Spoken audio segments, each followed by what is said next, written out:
channel. I am Gold Pony. I do new car, truck, SUV reviews on YouTube, and today we're in the new 2025 Buick Envista, courtesy of Jack Giambalvo Buick GMC in York, PA. For more information on their inventory, please feel free to check out the link in the description box below. So today we're in this one because I like the upscale design. I think it looks very classy, a very affordable price as well. And yes, I'll give you all the pricing at the very beginning of this video here. This is actually, believe it or not, my first Buick review out of the last 11 years. So I'm pretty excited for this one for that reason. And this is actually the start of the second year for the Envista, in case you were curious. So ultimately in this video, we will be testing out and going over everything about this one, from acceleration to braking, steering feel, ride quality, sound system, exhaust clip, all that fun stuff. So having said all of that, what do you guys say? Let's just go ahead and jump right into it. And as always, let's start with pricing. And so as you can imagine, there are several different trim levels for the 2025 Envista. First one being the preferred, starting at $25,095. Then you got the Sport Touring, which is the one we are in today, going for $26,595.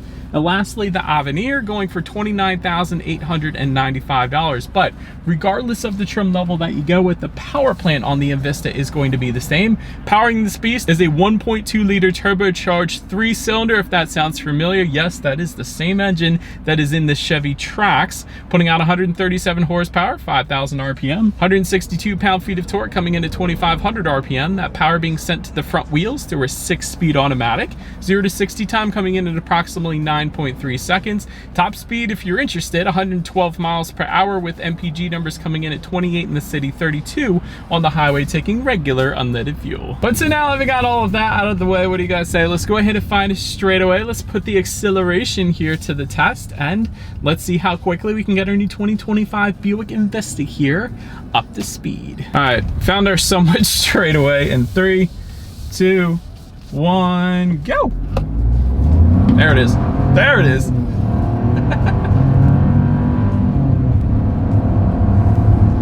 All right, it's okay, not the quickest thing in the world, but there was a little bit of a delay at the very beginning. This is a turbocharged 3-cylinder after all, so there's gonna be a little bit of turbo lag there, but once it gets higher up in the RPMs, it's plenty fine. The other thing that's kind of interesting, it's not a bad thing, but the accelerator pedal is kind of squishy. Like, I've said that about brake pedals before, but accelerator pedal is just kind of different. It's not something I'm used to. Again, it's not a bad thing, it's just a different thing. So I wanted to mention that as well. But like I said, once you get higher up in the RPMs, you shouldn't have any issues there. But to go along with that acceleration, as always, braking is equally important. So up front, you will find 11.8-inch ventilated front discs. In the back, 11.3-inch solid rear discs. As far as that 60-0 stopping distance goes, that comes in at 127 feet, which is a pretty average number. As far as braking feel goes, now the braking feel I do like. It's definitely on the firmer side of things, so the feel itself is wonderful when it comes to the braking, so absolutely no issues with that. But then touching on suspension and handling, up front you're going to get a McPherson strut front suspension. In the back, compound crank rear suspension for the preferred and Sport Touring. However, if you were to go with that Avenir, that is going to give you a Watts link system, so a little bit different there. Slightly better handling with the Avenir, basically, is what I'm trying to get at. But overall, as far as ride quality goes, it's probably one of the first things I noticed when I hopped in this one, in a very good way. So Buick tuned the suspension on this thing definitely for ride comfort, and you can definitely tell that as one of the first things, at least when you compare this vehicle to the rest of the ones at its segment. This is an extremely smooth ride without it being a luxury vehicle and all that. So 100% on point when it comes to ride quality. As far as steering feel goes, it's okay. It's pretty much as you would expect the Envista to handle. Like, it's not the very heaviest steering feel, but it's not a loose one either. It's just right. So we'll just leave it at that. As far as cabin noise goes, this is the perfect test. We're going like 50 miles per hour right now. Not a whole lot coming into the cabin, quite honestly. I'm kind of impressed with that as well, and maybe due in part because an acoustic laminated front windshield does come standard on every single trim level across the board. It's something that you don't always get when you compare it to some of the competition, so definitely a fan of that as well. And then touching on rear visibility a little bit, this is one where it's not going to be as good as probably some of the competition just because of the shape of the Envista. It's more of a sporty shape in the back end, and that's definitely going to hinder visibility a little bit. But having said that, it's kind of like a Nissan 370Z or a Chevy Camaro or something like that. Everybody will tell you, you do get used to it. So It's not something that would probably bother me whatsoever. Did want to also mention though, in terms of forward visibility, rain sensing windshield wipers are available. It's actually available as part of a convenience package that goes for $595. So wanted to mention that because essentially what that does is whenever this thing detects any kind of mist or rainfall, it's going to automatically turn on the windshield wipers for you, kind of like automatic headlights. So it's just one less thing you got to worry about there. So that's going to help you out there too. But that pretty much rounds out the performance segment of this review, guys. Let's now go ahead and take a look at the exterior of our brand new 2025 Buick Envista. All right, so here she is, you guys, the new 2025 Buick Envista, finished in moonstone gray metallic. In case you were curious of our exact exterior color name that we have with us here on this one, I think it looks pretty darn good. But by the way, there is a new color for the 2025 Envista. That is going to be aquamarine blue metallic. That is going to be available for the sport touring trim level only if you wanted the latest and greatest. But as always, let's go ahead and start with where the Envista is made. Taking a look at the VIN, this one is probably going to surprise you guys. It actually starts with the letter K, indicating that the Envista is built and assembled in Korea. This is a KDM vehicle. That's pretty cool. But let's go ahead and start up front. There is one free paint color. I wanted to mention this first because it's so interesting. So Summit White is the only free paint color. Every other paint option, including the one that we have with us here today, does tack on $495 to the price, which is kind of interesting. But starting up front with that front grille, you're going to find silver horizontal slats for the preferred trim level. There's going to be a gloss black front grille with ST badging for the sport touring, of course, and then a silver mesh front grille for the Avenir. But I will say I like the front grille that we have with us here today. I think it looks pretty darn good. To the sides, then LED headlights with LED daytime running lights do come standard. You get the automatic feature with those. You also get automatic high beams though. So if you have your high beams on at night, that sets the vehicle coming in the opposite direction. It's going to automatically dim them back to low beams. And when that vehicle is gone, it's going to automatically bounce it back up to high beams for you there. So super convenient. But overall, like I said at the beginning of the video, very classy look to this one. Actually looks kind of Korean now that I look at it again. But anyways, I love the look of it. That pretty much rounds out the front end. Let's now go ahead and swing around to the side. All right, and so now since we are around to the side of the Envista, one of the best looks on this one just because of that swoopy back end in my opinion, but chrome upper window trim does come standard. However, gloss black upper window trim is available depending upon the trim level that you go with. Got some rear privacy glass coming standard on all trim levels as well. You got some ST or Avenir badging found on the front doors if you get one of those two trim levels at least. Then taking a look at the side mirrors, they are body colored power adjustable side mirrors. However, they will be gloss black for the sport touring that we have with us here today, and they will be heated with integrated turn signals for all three trim levels as well. But then take a look down at the wheel setup. There's actually a different wheel configuration for each trim level that you can go with. So 17-inch silver painted aluminum alloys for that preferred, 18-inch black painted aluminum alloys for the sport touring, and then 19-inch pearl nickel aluminum alloys for that Avenir. But like I said, I love the side profile of this thing. It looks so dang good. But now let's go ahead and swing around to the back. All right, so now since we are around to the back of this one, another very nice look for the Envista yet again. All the way to the top, gloss black shark fin antenna. Just below that, center high mount stop lamp. You do have LED taillights that do come standard for all trim levels across the board. I like that as well. Nice gloss black finish to the lower portion of that rear bumper, and then just below it all, you will find a single exhaust outlet. It is tucked away, so having said that, I do believe you guys know what we have to do next here. As always, here is that exhaust clip.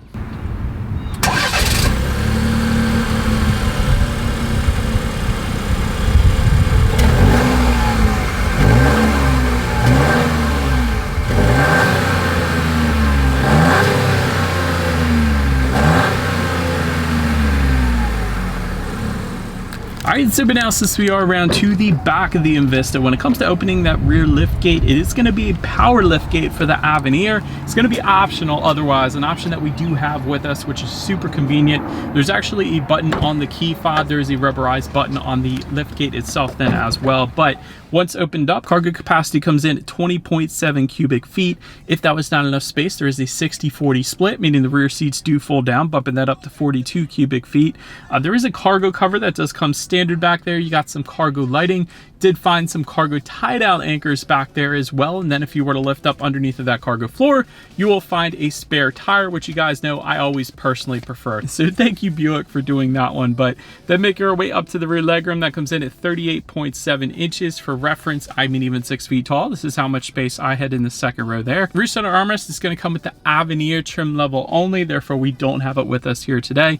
You do have USB charging ports, though. They do come standard back there, so I did like that. However, no rear ventilation back there either. But then making our way up to the front seats, manually adjustable front seats coming with the Preferred and Sport Touring trim levels. 8-way power adjustable front seats for the Avenir. There's going to be a cloth leatherette combination for the Preferred, leatherette seating for the Sport Touring, and then a perforated leather for the Avenir, and also heated front seats for that Avenir trim level as well. Although we do have it as an option with us here today, which I like. But overall, as far as seat comfort goes, it was okay. I will say the power lumbar adjustment was plenty adjustable, so I was a huge fan of that. But overall, not the very most comfortable seats, like luxury like, but not the worst either. It's kind of just in the middle of the back there. But then taking a look at the steering wheel, though, it is tilt and telescoping. It is going to be leather wrapped for the Sport Touring and Avenir trim levels, and then heated for the Avenir, optional otherwise. We do have that option as well. So I will say I turned the heated steering wheel on, even though we're in the 80s today. It was plenty fine, so definitely heated up nicely there. So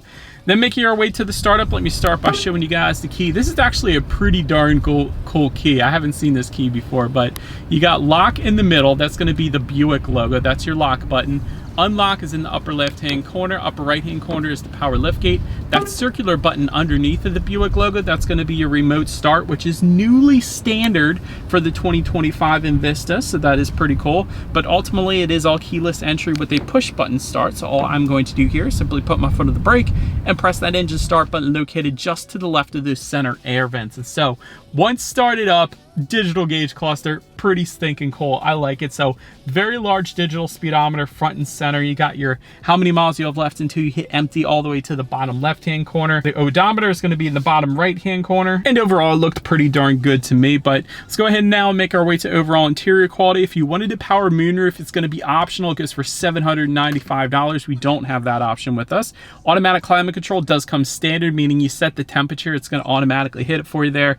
Auto dimming rear view mirror is going to come with the Avenir. Wireless phone charger also going to come with the Avenir. It is optional though. Otherwise, we do have that option that's located just in front of the shifter, so I like that. A couple USB charging ports up there as well. 12-volt power outlet. Just to the right of the shifter, you have a couple cup holders, and I like how everything surrounding these cup holders is finished in a gloss black and kind of this cool silver design surrounding the shifter here. So that's a pretty cool look to it. They could have left that like a matte black plastic, but they didn't. They went a little bit more high end with it, so I'm a big fan of that. And within the center armrest, there is so much space within there, so that definitely goes down a good bit, so big fan of that as well.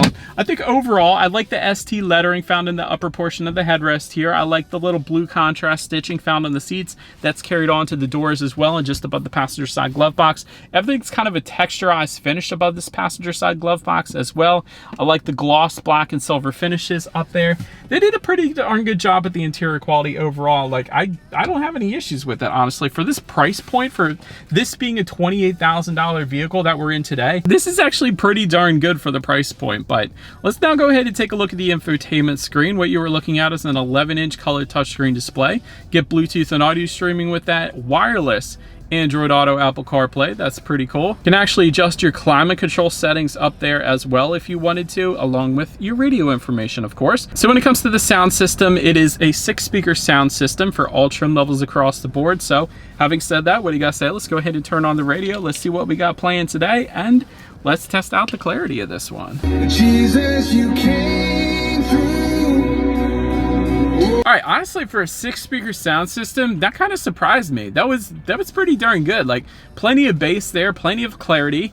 It's definitely more than it should be for a 6-speaker sound system, so really good song too. But last thing I wanted to mention to you guys on the infotainment screen is when you do put the Envista in reverse, you will find a rear view camera coming standard across the board, letting you know who or what is behind you, which is always is going to lead us into safety. And so first thing I always mention with safety, This one is not an IIHS top safety pick. Front side curtain airbags do come standard. In the back, you got latch, aka lower anchors and tethers for children for the rear car seats, rear child door locks, tire pressure monitoring system, but also coming standard, a following distance indicator, forward collision alert, lane keep assist, lane departure warning, rear parking sensors, which is newly standard for the 2025 Envista. I do love that. And of course, you also get teen driver mode, which essentially prevents your teen driver from turning off the safety features. If they do, it's logged in the system, and so you're gonna know it. So overall, when it comes to my final thoughts, first and foremost, I love the design of the Envista. Whoever designed this one did an amazing job, and they get a raise. But also brilliant pricing, very affordable pricing for what this vehicle is. So big fan of that as well. As far as room for improvement goes, I would love to see an all-wheel drive option on the Envista. It does snow here in Pennsylvania, so definitely wouldn't mind that. Next thing I would do to this one is I would probably take away the turbocharged 3-cylinder and replace that with a naturally aspirated 4-cylinder. And I recognize that the miles per gallon is not going to be the same, it's not going to be as good, but I favor reliability over MPGs. So typically the way it works is naturally aspirated engines are usually more reliable than the turbocharged counterparts, but you never know these days. It could be getting better. And the last thing is I'm kind of disappointed to see this not being a IIHS top safety pick, so maybe they can somehow work on that as well. I don't know how you fix that, but anyways, let me know what you guys think of the Envista. I enjoyed this one as my first Buick review in 11 years, so it's pretty exciting to me. But that's about it for this one, you guys. Thank you so much for watching. Feel free to follow me on social media somewhere on the screen if you want to see what's coming next on the channel before it gets to YouTube. Be sure to hit the subscribe and the bell notification button if you're into new car reviews. That is what we do here on this channel after all. Do appreciate you guys watching more than you know, and I will see you guys all in the next video. Stay gold.